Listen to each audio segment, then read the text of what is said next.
Assam valley একাডেমিতো দেখিবলৈ পোৱা গৈছে উচ্চতৰ মাধ্যমিক পৰীক্ষাৰ ফলাফল ঘোষণা হোৱাৰ পিছত ছাত্ৰ ছাত্ৰীৰ মাজত ব্যাপক উৎসাহ দেখিবলৈ পোৱা গৈছে কিয়নো এই বিদ্যালয়খনৰ পৰা আসলতে যথেষ্ট আশাব্যঞ্জক এটা ফলাফল প্ৰদৰ্শন কৰিবলৈ সক্ষম হৈছে। প্ৰথমে পৰিৱেশটো মই দেখুৱাই লৈছোঁ, তেওঁলোকে নিজৰ শিক্ষানুষ্ঠানখনৰ এই ধৰণৰ শ্লোগান দি আসলতে এক উৎসৱমুখৰ পৰিৱেশ সৃষ্টি কৰা পৰিলক্ষিত হৈছে। মই কথা পাতিম কিন্তু পৰিৱেশটো প্ৰথমে দেখুৱাই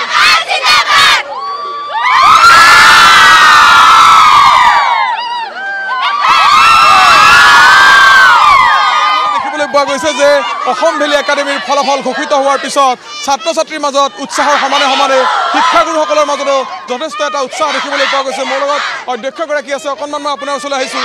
এটা আশাব্যঞ্জক ফলাফল, কি ধৰণৰ হৈছে ফলাফলটো? অতি আনন্দিত হৈছোঁ আমি যে আমাৰ অসম ভেলী একাডেমিৰ এটা গৌৰৱোজ্জ্বল ঐতিহ্য আছে। আজি কেইবাবছৰ ধৰি আমাৰ 100%, এইবাৰো 100%, কিন্তু এইবাৰ আমাৰ 2020 চনত আমাৰ সপ্তম স্থান লাভ কৰিছিলে আৰু 2022 চনত আমাৰ চতুৰ্থ স্থান লাভ কৰিছিলে আৰু এইবাৰো যদি স্থান থাকিলহেঁতেন নিশ্চয়কৈ আমাৰ এজনীয়ে খুব ভাল স্থান লাভ কৰিলেহেঁতেন। ইতিমধ্যে আমাৰ 291 কলা শাখাৰ ছাত্ৰ ছাত্ৰীৰ ভিতৰত 258জনে প্ৰথম বিভাগ লাভ কৰিছে আৰু দুটা বিষয়ত হিন্দী আৰু লজিক ফিলচফি এই দুটা বিষয়ত অসমৰ ভিতৰত সৰ্বোচ্চ নম্বৰ দুটা ছাত্ৰ ছাত্ৰীয়ে পাবলৈ সক্ষম হৈছে। তেনেদৰে বাণিজ্য শাখাত 38গৰাকী ছাত্ৰ ছাত্ৰীৰ ভিতৰত 32গৰাকীয়ে আমাৰ প্ৰথম বিভাগ লাভ কৰিবলৈ সক্ষম হৈছে আৰু বেছিভাগ ছাত্ৰ ছাত্ৰীয়ে যথেষ্ট সংখ্যক লেটাৰ মাৰ্ক পাইছে আৰু আমাৰ যিটো আগৰ যিটো গৌৰৱোজ্জ্বল ঐতিহ্য সেই ঐতিহ্যটো ফলাফলৰ ক্ষেত্ৰত সম্পূৰ্ণ ধাৰাবাহিকতা ৰক্ষা হৈছে আৰু এই ক্ষেত্ৰত আমি আমাৰ ছাত্ৰ ছাত্ৰীসকলৰ লগতে আমাৰ শিক্ষক শিক্ষয়িত্ৰীসকল পৰিচালনা সমিতিৰ যুটীয়া যি পৰিকল্পনা সেই পৰিকল্পনাৰ ফলতে আমাৰ এই ফলাফলটো প্ৰতি বছৰে হ'বলৈ সক্ষম হৈছে আৰু এই ক্ষেত্ৰত মই বিশেষকৈ ছাত্ৰ ছাত্ৰী অভিভাৱক আৰু আপোনালোকক আটাইলৈ মই মোৰ শ্ৰদ্ধা আৰু ধন্যবাদ নিবেদন কৰিছোঁ আৰু মই আশা কৰিছোঁ আপোনালোকৰ সহযোগিতাত আমি এই গতিধাৰা আগবঢ়াই লৈ যাব পাৰিম। নমস্কাৰ। নিশ্চয় আপোনাক ধন্যবাদ জনাইছোঁ। অকণমান আপোনাৰ লগত কথা পাতিম। প্ৰতি বছৰে স্থান পাই কেইবাবাৰো আপোনালোকৰ এই শিক্ষানুষ্ঠানখনৰ পৰা স্থান পাবলৈ সক্ষম হৈছিল।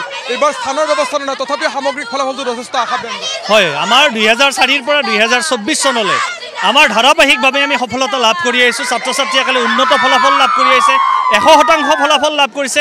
এইবাৰো আমাৰ 100% ফলাফল লাভ কৰিছে আৰু এই ক্ষেত্ৰত আমাৰ কলা আৰু বাণিজ্য শাখাত যিটো আমাৰ ফলাফল হৈছে সেইটো হয়তো আমাৰ অতি উন্নত ফলাফল আৰু লজিক আৰু হিন্দীত আমাৰ অসমৰ ভিতৰত দুগৰাকী ছাত্ৰীয়ে 100 নম্বৰ লাভ কৰিবলৈ সক্ষম হৈছে। তাৰপিছতে আচলতে এই শিক্ষানুষ্ঠানখনৰ পৰিৱেশটো যদিও এখন ব্যক্তিগত শিক্ষানুষ্ঠান তথাপিও তেওঁলোকৰ মাজত যি ফলাফল সেই ফলাফল ঘোষণা হোৱাৰ পিছত ব্যাপক উৎসাহ দেখিবলৈ পোৱা গৈছে। মোৰ লগত শিক্ষয়িত্ৰীসকল আছে, অকণমান কথা পাতিম। অকণমান আপোনাৰ ওচৰলৈ আহিছোঁ বাইদেউ, কি ক'ব বিচাৰিছে? হয়, আমাৰ কলেজৰ প্ৰত্যেকবাৰতে এটা ভাল ফলাফল ওলাই আছে আৰু এইবাৰো মোৰ নিজৰ বিষয়তে তৰ্ক বিজ্ঞান আৰু দৰ্শন বিষয়ত 100ৰ ভিতৰত 100 পাবলৈ সক্ষম হৈছে। আগতেও এবাৰ হৈছিলে আৰু এইবাৰ দ্বিতীয়বাৰৰ কাৰণে সফলতা পাইছে। নিশ্চয়কৈ আপুনি পঢ়োৱা বিষয়ত ভাল নম্বৰ লাভ কৰিবলৈ সক্ষম হৈছে, কেনেকুৱা অনুভৱ আজিৰ দিনটো? আচ্ছা, হয়, মোৰ ভালেই লাগিছে। মোৰ ছাবজেক্টত ফাৰুক আহমেদ বোলে ল'ৰাজনে 98% পাইছে, গতিকে মই খুব কষ্ট কৰি পঢ়াইছিলোঁ আৰু তেওঁ ভালদৰে পঢ়িছে আৰু গতিকে ভালেই লাগিছে। আচলতে এই ধৰণৰ পৰিৱেশ, এই ফলাফল লাভৰ পিছত যদিও এইবাৰ স্থানৰ ব্যৱস্থা নাই তথাপিও নলবাৰী জিলাখনে যিহেতু কলা শাখাৰ ভিতৰত দ্বিতীয় স্থান ৰাজ্যৰ ভিতৰতে লাভ কৰিবলৈ সক্ষম হৈছে আৰু এই যিখন শিক্ষানুষ্ঠান অসম ভেলী একাডেমি, এই অসম ভেলী একাডেমিৰ যে সামগ্ৰিক ফলাফল যথেষ্ট আশাব্যঞ্জক, যাৰ বাবে এই ধৰণৰ ছাত্ৰ ছাত্ৰীসকলৰ মাজত উৎসাহ দেখিবলৈ ছাত্ৰীসকল আছে। অকণমান আগুৱাই আহা, অকণমান তোমাৰ লগত কথা পাতিছোঁ। যিহেতু এইবাৰ স্থানৰ ব্যৱস্থাটো নাথাকিল, অহাবাৰৰ স্থানৰ ব্যৱস্থাটো নাথাকিব, নতুন শিক্ষানীতিৰ মাধ্যমেৰে পৰীক্ষা অনুষ্ঠিত হ'ল, কেনেকুৱা তোমালোকৰ শিক্ষানুষ্ঠানখনৰ ফলাফল? যথেষ্ট ভাল, তথাপিও যিহেতু স্থানৰ ব্যৱস্থাটো নাথাকিল অকণমান বেয়া লাগিব নেকি? বেয়া লাগিব। যিবিলাক ছাত্ৰ ছাত্ৰীয়ে ভাবি আছে যে তেওঁ ইমান বছৰে পঢ়ি শুনি যেতিয়া ষ্টেণ্ড কৰাৰ কথা ভাবি আছে, যেতিয়া ষ্টেণ্ডটো উঠাই দিয়া গৈছে সেইটো সকলোৰে বেয়া লাগিব। কোনোবা এটা মাক দেউতাকো ভাবি থাকে, অভিভাৱকে ভাবি থাকে যে তেওঁৰ ল'ৰা ছোৱালীবিলাকে ষ্টেণ্ড কৰক, যেতিয়া ষ্টেণ্ডটো উঠাই দিয়া হ'ব তেওঁ ডিষ্টিংশ্যনে পাওক বা যিমান 90ৰ ওপৰত থাকিলেও মানে মাক দেউতাকৰ সন্তুষ্ট নহয়। ষ্টেণ্ডটো মোৰ মতে উঠাই দিব নালাগিছিল।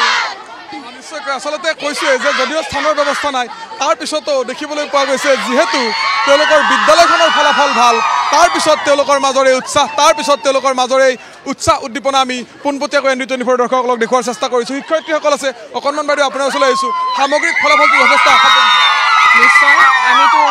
লাভ কৰিম বুলি আশা কৰিছিলোঁ, কিন্তু এইবাৰটো নাথাকিল। তথাপিও সামগ্ৰিক ৰিজাল্ট আমাৰ যথেষ্ট ভাল। অনাগত দিনত আমি আপোনালোকৰ শুভেচ্ছা লৈ নিশ্চয় আৰু আগবাঢ়ি যাম বুলি আশা ৰাখিছোঁ। অকণমান মই তোমালোকৰ লগত কথা পাতিম। যিহেতু এইবাৰ স্থানৰ ব্যৱস্থাটো নাথাকিল, তথাপিও তোমালোকৰ শিক্ষানুষ্ঠানখনৰ ফলাফল যথেষ্ট ভাল। কি ক'ব বিচাৰিবা? স্থানৰ ব্যৱস্থাটো নথকাৰ কথাটোৱে কিবা অলপ দুখ দিছে নেকি মনত? নাই নাই, আজি মানে বহুতে ভাল লাগিছে ৰিজাল্টৰ কথা গম পাই পেলাই। আগলৈ মানে ভাল হ'লে ভাল লাগিব আৰু নিশ্চয়কৈ। কি ক'ব? যথেষ্ট ভাল লাগিছে এই ৰিজাল্টটোক লৈ। আমাৰ গোটেই দেখিবলৈ পোৱা গৈছে তেওঁলোকৰ উদযাপন, সফলতা তেওঁলোকে এই ধৰণে উদযাপন কৰা পৰিলক্ষিত হৈছে। প্ৰতিটো প্ৰান্তৰ দৰে নলবাৰী জিলাতো অসম ভেলী একাডেমীৰ যি ফলাফল, সেই ফলাফল ঘোষণা হোৱাৰ পিছত তেওঁলোকৰ এই ধৰণৰ উদযাপন, এই ধৰণৰ তেওঁলোকৰ আনন্দ উল্লাস দেখিবলৈ পোৱা গৈছে।